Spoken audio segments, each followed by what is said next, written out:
Hello stars and welcome back to Underfell Earth by the Dark Petals. In this specific route I am trying to get with Sans because, yeah, we're going to get with the judge first. That way hopefully he'll be a little bit softer when it comes to me trying to persuade Papyrus to be mine in the next run through. And of course, if you guys want to affect what route we go through after Papyrus, you've got a choice of Ezreal or Gaster, Wingerdings himself. Go to the community poll and put in your vote there, and then whomever gets the most is who we will go after once we're done with Papyrus's route. And yes, there is a true friendship route as well, which I'll be saving right for the end for those that just don't want to be romantic with monsters. That's okay. There's something for everyone. Now, in the last episode when we fought against Sans, he made a very good argument as to why he personally does not believe me and what I said. He has come across so many humans and all of them have been hostile for years towards them. So his biggest fear and reasoning is that if the barrier comes down and I'm wrong, all those monsters are dead and there's no more monsters down there besides the ones that are there. Because of the rules set by the current king, kill or be killed, monsters aren't exactly being romantic and repopulating the underground, are they? They don't have time for that. So, either I am right and the monsters will be welcomed with open arms, or I'm wrong and everybody's freaking dead. Sans, after about 70 times he killed me, finally agreed to let me have my way and to go along with it. He even stated that at least he gets to see the surface once before he dies. So he's still not totally convinced he's okay, but he's going along with it for the simple chance to see the sky at least one time in his life. Which is pretty sad, if I'm honest. So, he also set a rule. We are not allowed to go and fight Asgore. We have to wait for him to come back. So, let's see if we can explore without triggering the goatee monster to come along and find us. Because I have a bad feeling I'm going to run into him before Sans gets back. Okay, so are we ready to cross the bridge and enter the Castle of Doom? Before we do, I'm just going to turn it down a little bit more, because the music can sometimes be really loud. The castle is built into the cave walls. Faded gold white stones is built besides dark stones and sparkling red crystals. There are intricate designs and murals carved into its sides.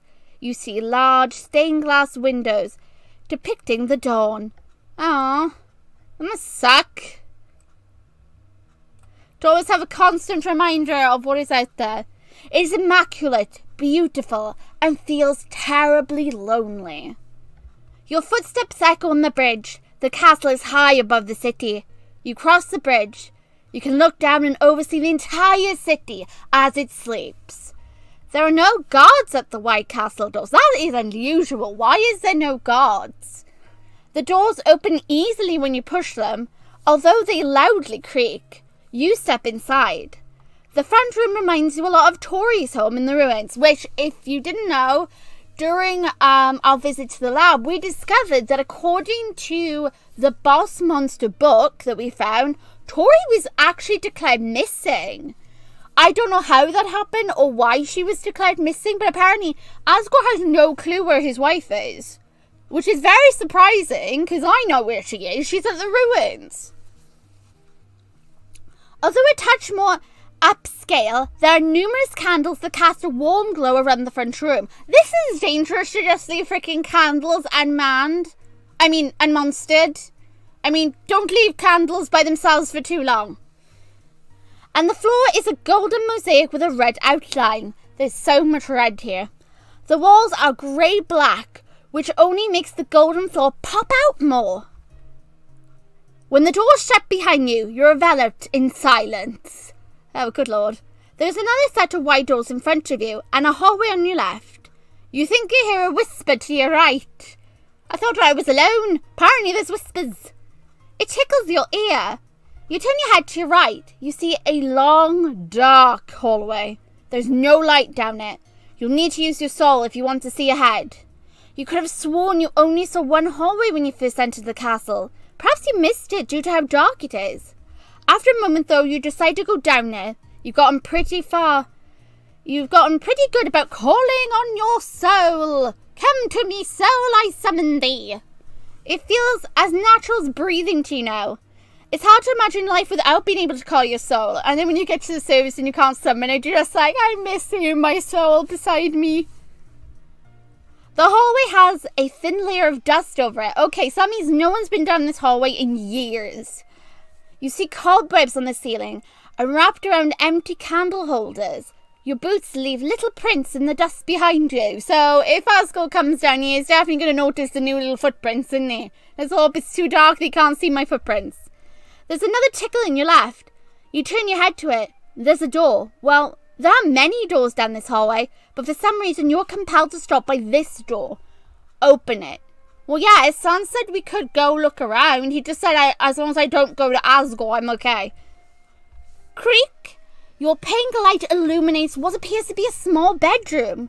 There is one bed pushed off to the side. You see toys scattered around the room, and a toy chest filled to the brim with stuffed animals at the end of the bed. There's a dresser at the back wall. There's a floral lined along it. You step closer to it, intent on looking at the picture, but you feel a tug on your sweater. You look behind you. There's nothing there. You frown. Okay, is there a ghostie in here? I come in peace, ghostie. I swear I will not steal your plush toys. I will leave your stuffed animals alone. You feel something small and cold grasp your hands. You freeze. By the time you turn your head to look, you see nothing there. But there is something in your hand. Now, a golden locket.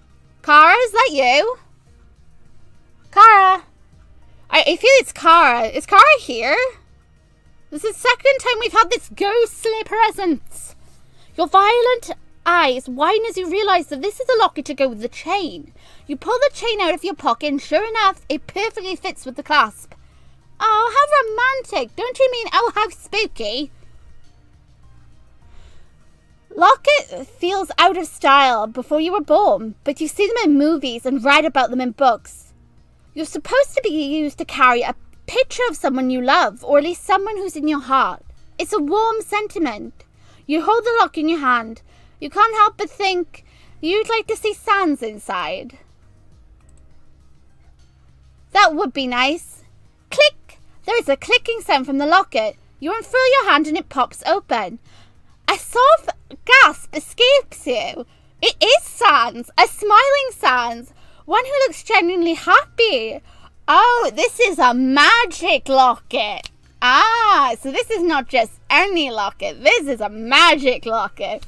Okay, you've sparked my interest. Maybe if this is a magic locket, maybe this is something Sans knows and I could show it to him. Maybe I could win him over that way. Your heart warms and you hold your locket close to you. Your lips turn up in a smile. Good for you. You're startled from the whisper and you look around, but you don't see anyone. You thank them for the chain and the locket. You think it's time to leave. The most haunted room now. Definitely a haunted room now.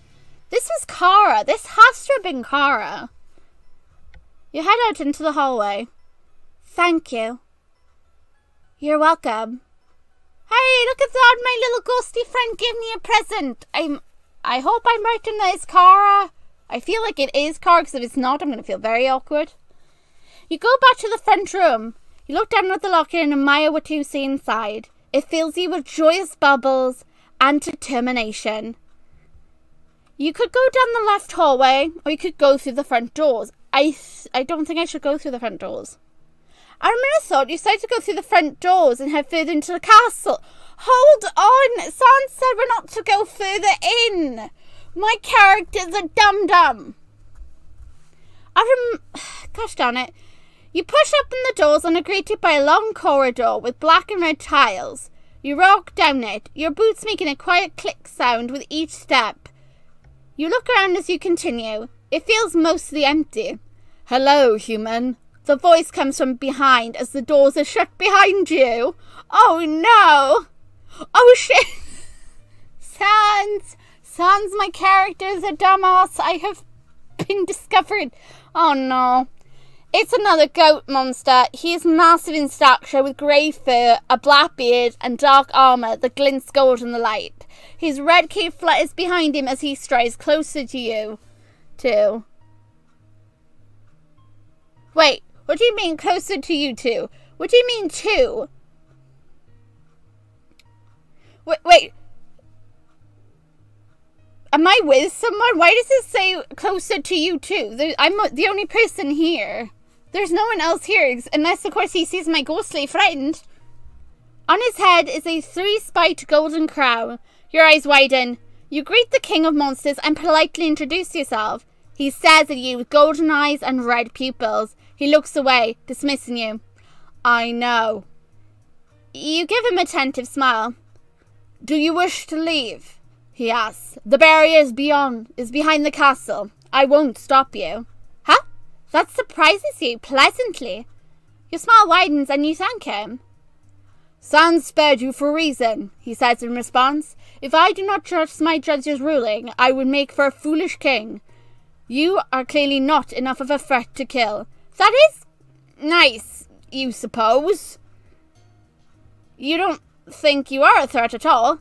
Perhaps not in direct combat, he says. Go on, leave. I can't just leave, can I? Because if I leave, that's not changing the rules around here. Because you've got this absolute malarkey that it's a kill or be killed world. And we can't just let you do that, Mr. Kingy Wingy. Something doesn't feel right to you. You hesitantly ask the king what he thinks of this world. It's kill or be killed, he flatly states. So why spare you? Yeah, that contradicts you, Mr. Kingy. You are not worthy enough. You're not worthy enough to expend the energy. Excuse you? Are you insulting me? Are you saying? Wait, I should be thankful for small mercies, but in pretty much he said that I'm not even worth his energy. I'm not worth a time. I am not worthy to probably share the same space as him. He is flattered insulting me. Your bro frowns. You do not think this is the complete story. Is there something wrong with the barrier? Is it possible for anyone to cross the barrier? The king shrugs. It has never been designed to detain a human soul. Humans can pass freely through it. You point out that monsters could too if he destroys it. Something that will not happen. You ask him why. Why? He repeats back to you coldly. Why does a mother protect her children? I am King Asgore Monsters. I must do what I can to protect my kingdom. Absolute bull! If you wanted to protect your kingdom, you wouldn't have a freaking rule called kill or be killed, now would you, you dum-dum? That's not protecting them. That's pretty much setting them all up for a death match. Your people are suffering out there, and you claim that you're doing this to protect them. Because again, from what we've understood about Monster Society is that this kill or be killed mentality is just, it's there. Everywhere they go. It's not just directed towards humans, it's also directed towards monsters. If you are too weak to survive, then you don't deserve to survive. But humanity is no longer a threat to the kingdom. So you claim, he says. Your words are pretty, human, but that's all they are. Do not waste your breath. Leave before I change my mind. Oh God, and I'm about to absolutely rickroll him. He's gonna get annoyed at me. No. He barks at a laugh. You refuse my mercy? The audacity. Your arrogance truly knows no bounds. It's not about arrogance. It's not even about you. He is the king of monsters. You understand and respect that. But as king of monsters, surely must do what makes his people happy. You've seen the truth of this kingdom. You have seen their despair. You have been here a day, he sneers. Hold your tongue or I will cut it out. Hey now, no violence towards a child. You are an adult. You should know better. I think I'm a child. Maybe I'm an adult, actually. I don't know. Either way, technically I'm an intruder, aren't I? Never mind. He's in the right, I'm in the wrong. Never mind me. You raise your head and continue to meet his gaze. It is common sense to help someone in need, and these monsters need your help. In a save or be saved world, it is time you save them. You are filled with determination. You tell the king, no. Thank you. I refuse. He launches a ball. Oh, God, no. He launches a ball of red fire that engulfs you within seconds and you have died. Ah, you chose this death. Oh, poo. You know how this goes. Oh, God, we're fighting Asgore. Wait a minute now. Hold on. Hold the phone. Wait, your royalness. We need to talk this out. I'm not allowed to fight you. I'm not supposed to fight him. Sans directly told me I was not allowed to engage in violence with him. I'm going against Sans. Oh, shit. You roll to your right, and as soon as you say no, the fireball goes past you and slams into the door. You ask Asgore why this one needs to be violent. Why, he asks? He raises his right hand and summons a red trident. There's no reason to it. It already is. What are you talking about? That literally makes no sense. Someone had to make it this way. Surely it wasn't always this way. That makes, honestly, no logical sense to me. But whatever. All the more reason to change. It is violent now. Let's turn it peaceful. How about we start with, not freaking killing me? Asgore's eyes narrow. He throws his trident at you with incredible speed. You're immediately impaled. You have died. Like dying ever stopped you anyway. You roll to your right as soon as you say no. You avoid the fireball, thankfully, once again. Let's see. All written non-violent and turn it peaceful. Asgore's eyes are blah blah blah. But you have already expected it. You sidestep it. It zooms past you enough speed to whip your clothes and hair around. You keep his gaze. Your confidence is almost impressive. If it weren't so foolish, the king says. You could say the same to him. There is no folly about my view. It is the honest truth. Close your eyes to it if you wish, he said. This world's kill or be killed. This night, you will experience that. I've already experienced it twice, sir. I would rather, skip it, please, if you do not mind. I would technically, honestly prefer not to die by your hands. And I also promised Sans I wouldn't be stupid. Yet here I am, being stupid. Oh, I'm just gluttonous for punishment, aren't I?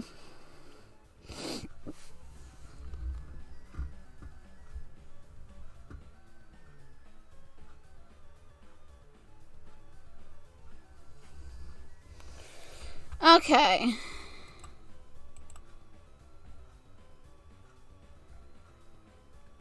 We are ready to do this. Okay, so he raised his hand and plumes of scarlet red fire erupt. You sprint through them. You weave to the right. You manage to make it through the first volley. You weave to the left. You get through the second volley. Oh, thank goodness. Leap under it. You dive under the third volley. Asgore is waiting for you, and he has his trident raised. Oh, shoot! Roll to the left. He brings the trident down onto you. You are decapitated. You have died. Oh, poo. Dying ever stopped you anyway. Okay, so I got it correct the first time. So it was right. What did I say? We've left. Then I went under it. And then by here I had to roll to the right. Okay. The trident slams into the ground beside you. As you hop up, Asgore looks at you coldly. I see now how you managed to survive. You're agile. That's one way of putting it, technically. You just had a lot of practice since coming to Underfell. A day's practice means nothing in the face of 100 years worth of experience, Asgore rebunks. What about 73 deaths? I mean, that's impressive. You smile. Asgore misinterprets your smile. You think you can survive this? Yes. Ha! He rushes and you kicks your hand in the stomach and you go flying back. Excuse you? Rude. Tilt your body forward and grasp at the floor to try and stop yourself. Your hands drag against the tiles. There's enough force and friction that you feel bits of your skin getting peeled off your palms. Ow! Thankfully, you're able to slow yourself enough to when you do hit the bat wall, nothing breaks. Asgore jumps to you. You scramble to get out of his landing zone. He hits the floor hard enough to send a small shockwave. The floor shakes, causing you to stumble. He raises it and launches another barrage of fireballs. Oh, for God's sake. Sig left. You made it to the first volley. Oh, God. Go to the left again. You made it to the second volley. Sprint and jump between the last volley. Oh, thank goodness I made it. You burst it through the volley. Only the barest hint of your sweat touches the fire and is seared off. Hey! I need clothes on, you know. I can't go around half naked. Oh, God. Asgore spins his trident. You tell him you don't want to fight him. That is not up to you, he says. Actually, it is. It is your choice. As it is his choice. He glares at you. You oversimplified the situation, discarded the truth. This is a kill or be killed world, he points out. Your hands may not be stained red, but that is only by sheer luck. No, he snorts derisively. It's not by luck, it's by choice, it's by your determination. You will never harm someone. You unflinchingly meet his gaze. The past cannot be changed, but you are in the present, can. Asgore eyes narrow. It is not a kill or be killed world. It is a save or be saved world, and that includes Asgore. You see the barest flinch in his shoulder. He grips his trident tightly. You wax a nice tale, however, it is useless in reality. There's no hope for change, not for anyone. You shake his head. That's not true. Stop being so stubborn, Goat-Man. And why do you think that? You give him a grin, because he's already talking to you. If there was truly no hope, he'd never listen to you. He's listening to you because he wants to be saved. You extend your hand to him. It's not too late. It is never too late. He can make peace now. He can lead his kingdom to the surface and give them happiness. Ha! Asgore looks at your hand with an unreadable expression. You... Oh, Poe! King Asgore raises a trident and lowers his head. He will no longer meet your gaze. I cannot, he says. Goodbye, Twinkle. He corners his second trident and throws it at you. Oh, God, I'm gonna die. Wait, it never reaches you.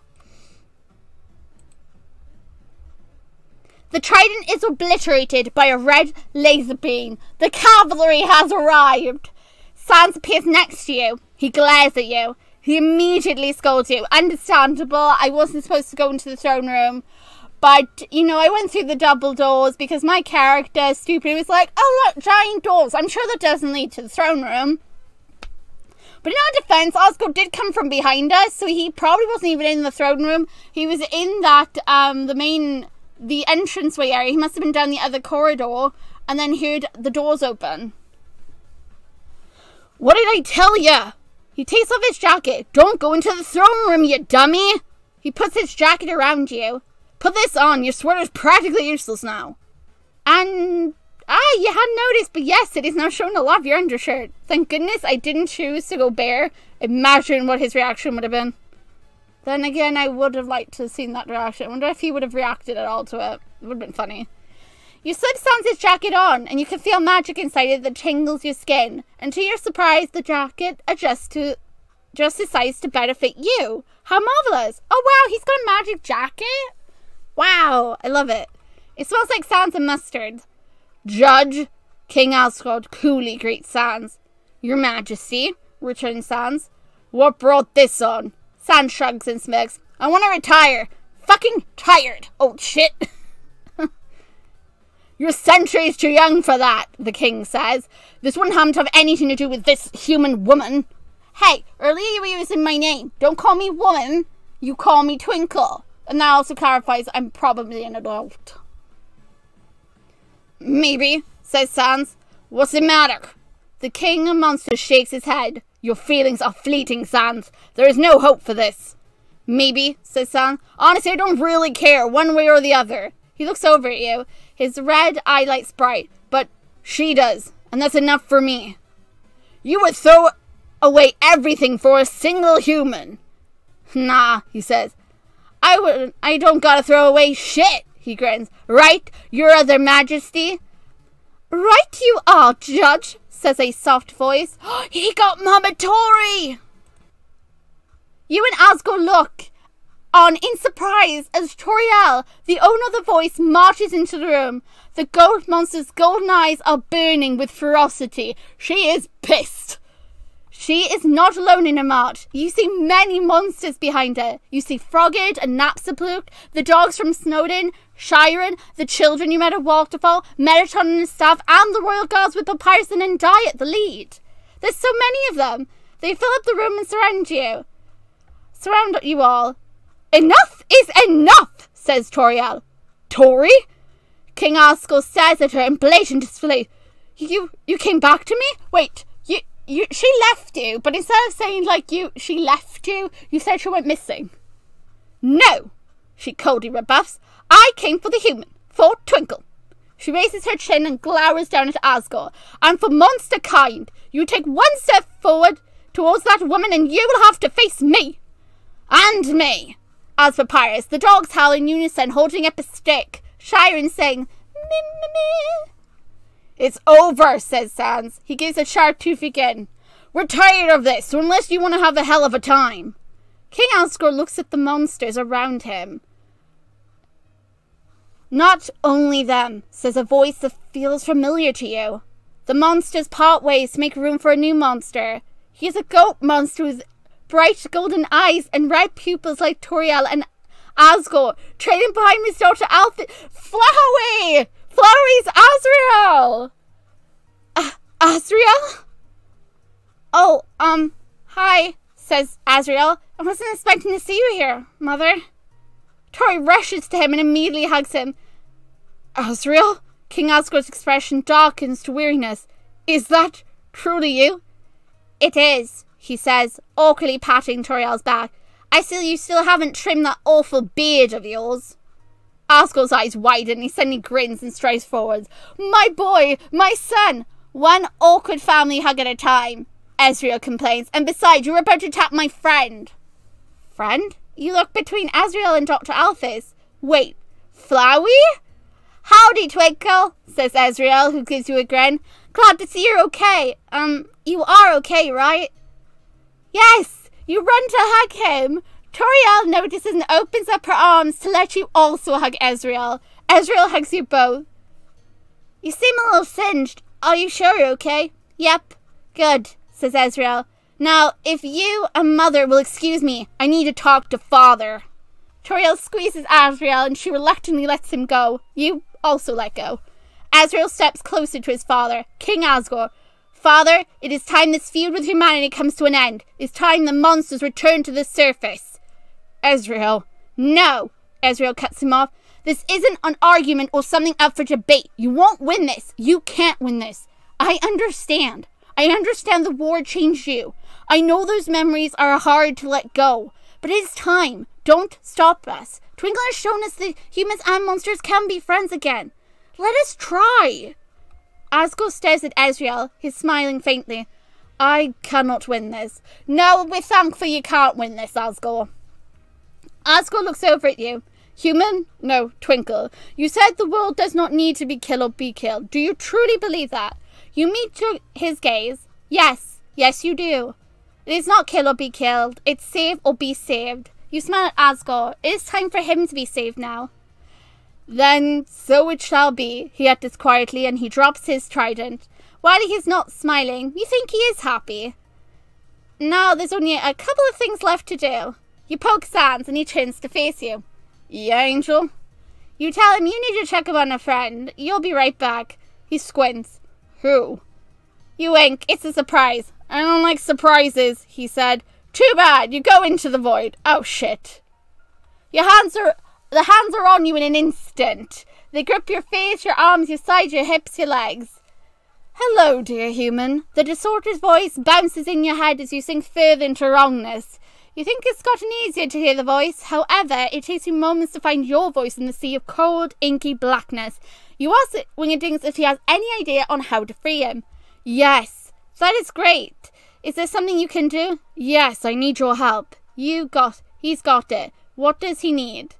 We first must go to the barrier, and then I will need to borrow your soul for a brief period of time. You shiver as he talks. The void presses on you in every direction. It's almost too much. You do your best to bear with the discomfort. You're like a little more elaboration on that.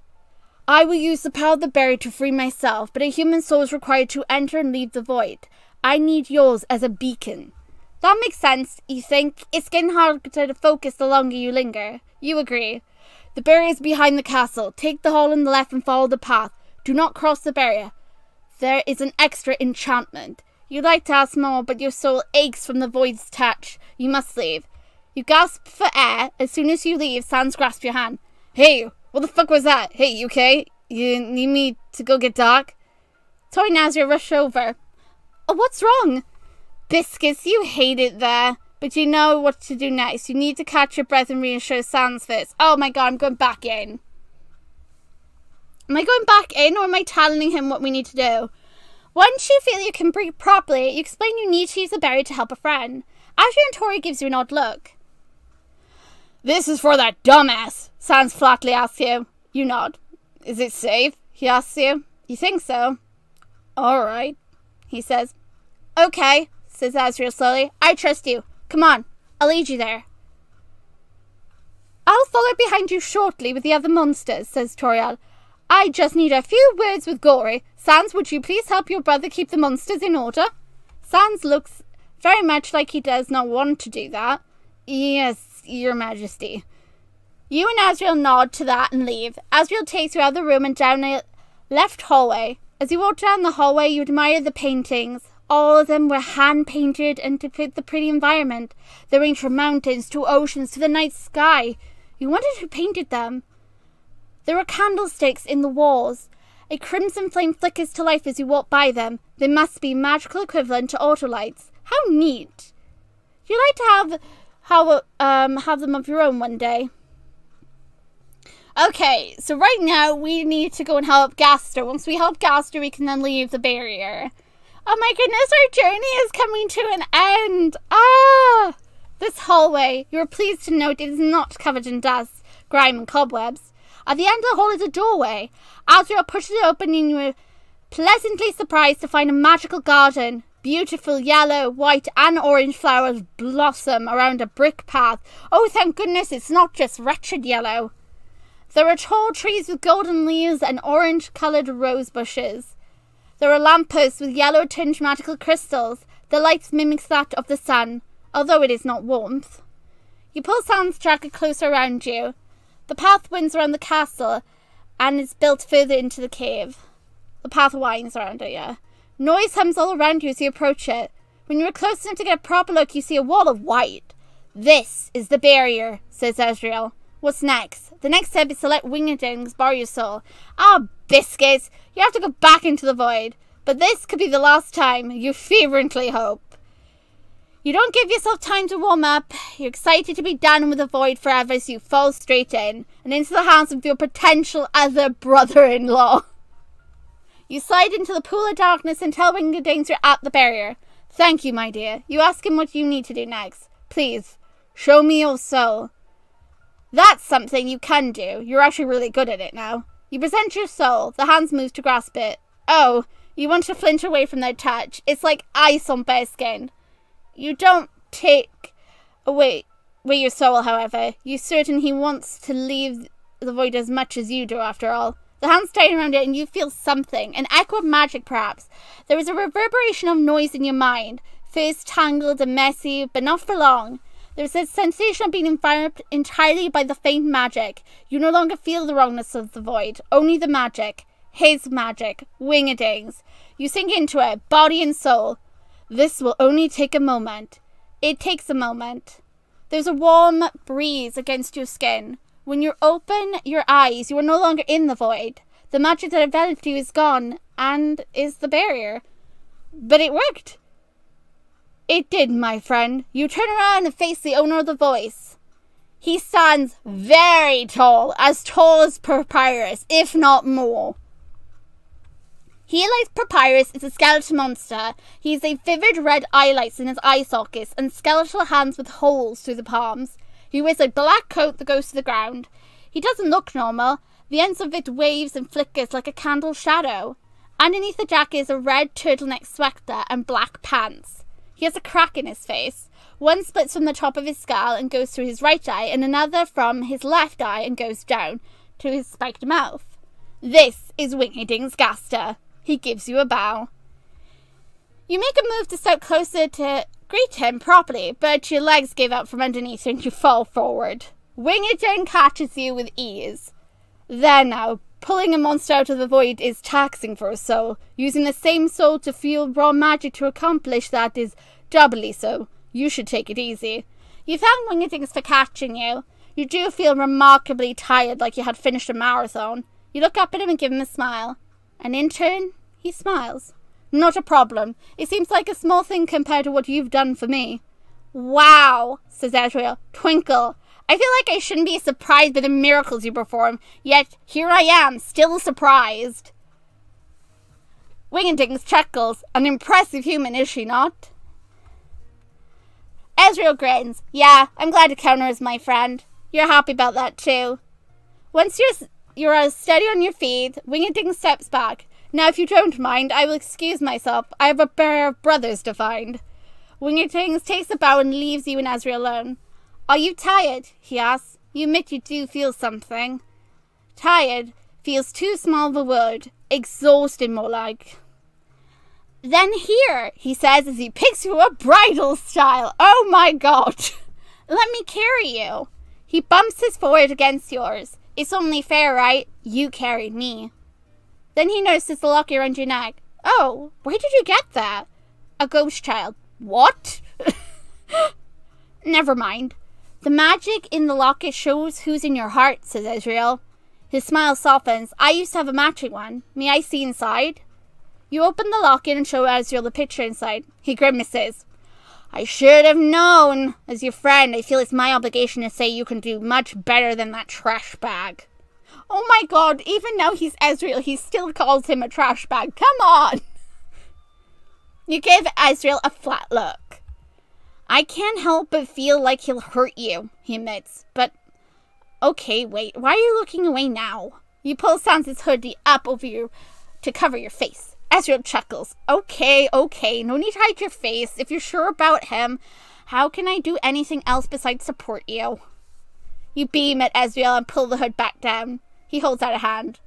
There's a distortion of magic in the air, and a locket that matches yours materialize. It falls into your lap, since he is carrying you. I think this should go with you. You should give it to the other person. You ask Azrael if he's sure. Yeah. He leans down and presses his forehead against yours for a few seconds. I want you to be happy, Twinkle. You're my best friend. You tell Azrael you feel the same. He is your best friend. Oh my god, he's so cute. I love him so much. Flowey and Azrael, gosh darn, I love this version of him. He's so... why couldn't we have had this version in Undertale instead of that wretched, I'm gonna crush your game flower? My dear ones, says Tori as she and Asgore approach you. Are you ready? You and Azrael exchange joyous looks. Yes. Together, you and your new companions leave the underground. Oh my god, we're heading to the surface! Woo! You feel stronger to walk as soon as you smell the fresh air. Azrael gently sets you down. He keeps a paw on your shoulder in case you need help. I got it, says Sans. He comes to your side. Papyrus and Wingatings are close behind him. Azrael looks to you. Are you sure? You reassure Azrael it's okay. Azrael gives you a friendly nuzzle. Okay, call me if you need help or want me to take out the trash. Oh my god. Hey, suck my dick, weed. Azrael casually flips Sans off as he leaves. Sans doesn't care. Oh my god, these two. I love that. You ask Sans if he can talk to him in private. He shrugs and looks over his brother. Hey, you two mind giving us some space? I mind, says Wingatings blandly. Yeah, just been... yeah, you're just being Oh my god. Sans, stop it! What? Why do Wingatings agree? Oh my god. Yeah, you're just being ordinary, argues Sans. Yes, agrees Wingatings. You literally owe her your life. Don't waste it by driving me to murder, says Sans. So violent. Wingatings clicks his tongue and shook his head disapprovingly. Come on, Wings. I don't want to have to clean up after you two if you do fight, says Papyrus. You are both very inconsiderate of those around you. Ouch, says Wingatings and Sans. I mean, he's not wrong, agrees Sans. Yeah, maybe we should do better, remarks Wingerdings. The two give each other a long look. Nah, says Sans. Why mess with perfection, agrees Wingerdings. See you later, Sans. Twinkle. He and Papyrus leave you and Sans. You tell Sans you have a gift for him. This seems to amuse him. Oh yeah? You hold out the locket. He gives you an odd look, but does pick it up and examine it. These things used to be pretty popular. Special magic inside. You know what it does, Angel. You do. You tug on the locket around your neck and you open it to show him. He stares at the picture inside. His scarlet eyelids shrink to nothing. He is stiff, plainly shocked by what he sees. And then at once he turns a bright red. What? Are you serious? Me? You can do so much better. You don't want anyone else. You want him. You're crazy, delirious, absolutely insane. He scolds you. Why me? Does he really want you to list the reasons right here? He remembers the two of you are in a semi-public place and furiously shakes his head. No. Ah, shit. He looks down at the locket in his red hand. You really want me to have this one? You tell him you do. I ain't gonna open it anytime soon, you hear me? You can't look inside willy-nilly. Got it? Sans blusters. That's okay. He can look inside yours anytime. He covers his face with one hand. Fuck.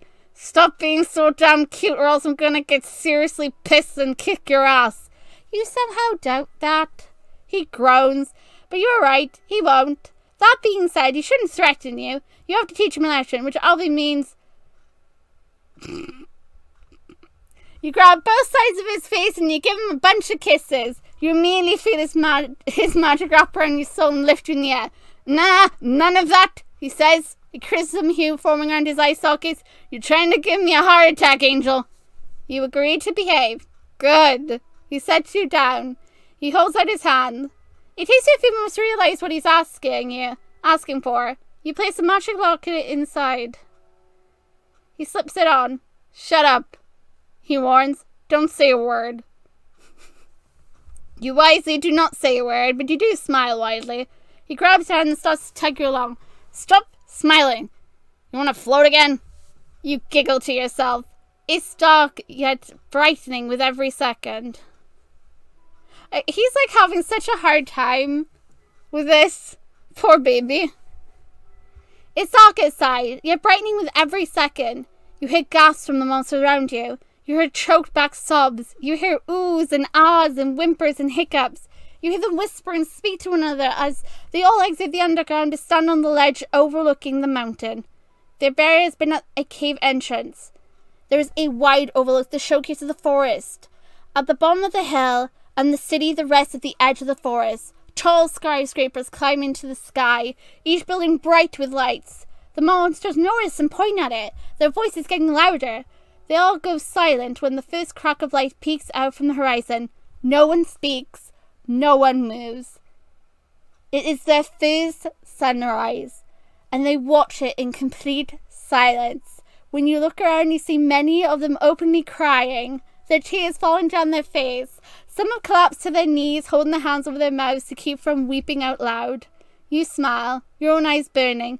Yes, this is it. It's not a kill or be killed world. It's a save or be saved world. And you saved them. Sans squeezes your hand and you look over at him. His eyelids waver in their sockets. That's the sun? He asks you. Yes. It's gorgeous, he says. Yes. It's warm too, but not like Hotline. Yes. Sans looks over you. The smile on his face small and sincere. Thank you, sweetheart. The two of you take a seat beside each other, your fingers entwined. Oh my God. Enjoy the feeling of the morning sunlight on your face. It looks like you've been trapped underground for almost a full day. Your determination carried you through without rest, but now that you see the sunrise, your whole body relaxes, exhausted, starts to press upon you, and you lean into Sans. And he gives you a knowing look. Go ahead and get some rest, Angel, he whispers to you. I'll keep an eye on things from here. You have nothing to worry about. When you put it like that, you close your eyes and completely at ease. Hope you have sweet dreams, Twinkle. Yes. Sweet dreams, Twinkle. Your journey has ended and you have more than earned this rest. Sleep well beside him. When you wake, Know that you will be ready to face whatever comes next. No matter the obstacle, no matter the enemy, no matter the battle, you will be okay because you have you. True happy ending, Sans Route. With the re-entry of monsters into society, humanity rejoices. The government that remained after the Great Wall, all flying to secure an alliance with the monsters. The monsters are mad with overwhelming joy and positivity. They are borderline hailed as saviors. The wizards are partially ecstatic. All of them flying to the mountain to enthusiastically welcome the monsters and offer their help with the transition and also hopefully offer their apologies for what happened years ago. You are hailed a hero and receive a neat little award. You think your time helping the monster would end there, but no. It was almost unanimously decided by the monsters and the wizards, after they heard your story, that you are to be their ambassador. You don't really have a chance to say no. Not that you wanted to. And when it is a happy transition, it is not easy. There are many cultural nuances that both sides have to adjust to. But all of the government are passionate about helping. They want this to work as badly as you do. The day the monsters re-entered the surface was officially declared an international holiday. Hooray! Thousands of humans volunteered their homes to be shared with monsters who wanted to integrate into society. Many of the monsters accepted this, and they flew out to far-off places and see things they would have never, ever dreamed about. It really seems like everything is working out for the best. Your journey, your struggles. None of it was in vain. You saved them. All of them. And you didn't make it out of it alone. The Gaster family moves to the surface right next door to you and your new home. As a VIP ambassador, you have to move into a magically secured home of your choosing in the city.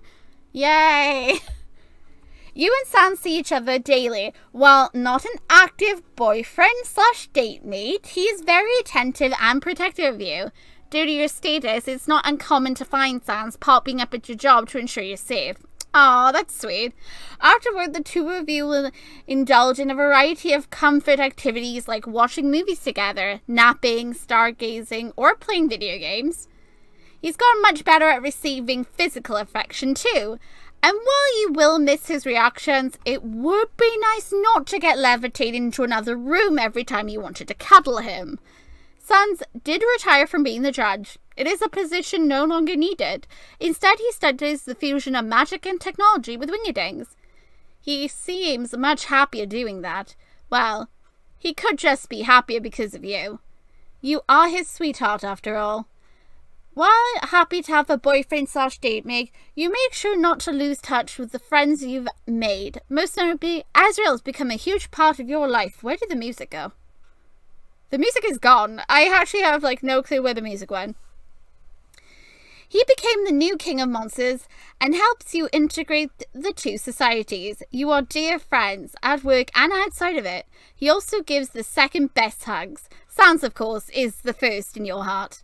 You spend time with Toriel and Asgore every so often. Tori bakes you a special pie and loves to give you hugs. You hang out with Papyrus and Undie. You're semi-regular on Metaton's new TV show on the surface. You attend all of Chiron's concerts and are the first to buy her new album, Mishu Mishu La La La. I love that. You visited the school in Ebot City where Monster Kids started to attend. They enthusiastically introduced you to their new human friends. You had to talk them out of trying to jump off another waterfall with their new friends multiple times. You meet up with all the dogs from Snowdin every month for a game of poker, which you suck at a lot. Sans finds it positively adorable and teases you about it constantly. Everything is as it should be. Everyone is happy. And you're the reason for it. Thank you, Twinkle. Thank you for falling into Underfell. Thank you for showing them kindness. Thank you for staying determined. Thank you for being you. The end. Bonus scene. Sans, bad day. Oh dear. You had a bad day. A very bad day. An awful day, really. The kind of day where by the end of it, you go home, wrap yourself in a blanket, sitting on your couch and cry. Oh no. You didn't want to cry, but it was a necessary, thing. You really needed to do it. The tears come unwillingly, and when you start, you find it difficult to stop. Within minutes, you are hiccuping and holding yourself tightly. It is then that Sans shortcuts into your room. Hey, what? Sans does this odd erratic seizure when he notices your status. His eyelids shrink to nothing, and he rushes to your side. Why are you crying? Don't cry. What's wrong? Did I do something? No, you didn't do anything. You hiccup as he pulls out his phone and checks the calendar. Does he think he forgot something important? Oh yeah, he does apparently. Did I forget that? No, not today. Valentine's Day? No. What's the other one? Sans' thumb moves quickly as he scrolls through the holidays. I don't see anything marked for today. He looks back up at you, panicked. What's wrong? You try to explain, but you keep hiccuping and crying. Do you want food? He asks, his voice getting higher pitched. You want something? What about watching a movie? Some new comedy? You can pick. You shake your head. What can I do? He asks, flustered. You pat the spot on the couch beside you. He anxiously sits beside you. You turn to him and lay partially on him. You put your head on his shoulders, burying your face in the fluff of his hood as you sniffle. He stiflingly frozen for several long seconds. You feel him shift, and his arm comes around you. He places one hand on your back and the other hand on the back of your head. He strokes the back of your head. You cry into his arm, and he holds you. I don't know what's going on, and in that pretty little head of yours, he mumbles quietly, but I'm here. He rests his head over yours. I'll always be here for you, Twinkle. Oh, that's it. That's the end. So, in total, I died 73 times on Sans' route. Bless me. Thank you for playing this game. This has been a journey, and I feel like I've learned a lot. So have I. So, of course, you guys wanted me to go for Papyrus's route next. Now, I don't know if I should probably go through the journey in the ruins again and then start on Papyrus's route the same way I tackled Sans's. I don't know if I'm going to do that. I might, and then just choose things differently this time around to see if there's a difference. Either way, I hope you guys enjoyed Sans's route. I had a lot of fun. My favorite part of this definitely is obviously the fight in Judgment Hall, and as well as the ending part. I found that so cute. That was just so much fun. I loved this side of Underfell. Anyway, I'll see you guys in the next episode. Bye-bye. Thanks for watching. All links will be down in the description below. And yeah, definitely leave a comment down below. What was your favorite part of Sans's route? Or do you guys have your favorite monster? Anyway, bye. Thanks for watching. See you in the next vid.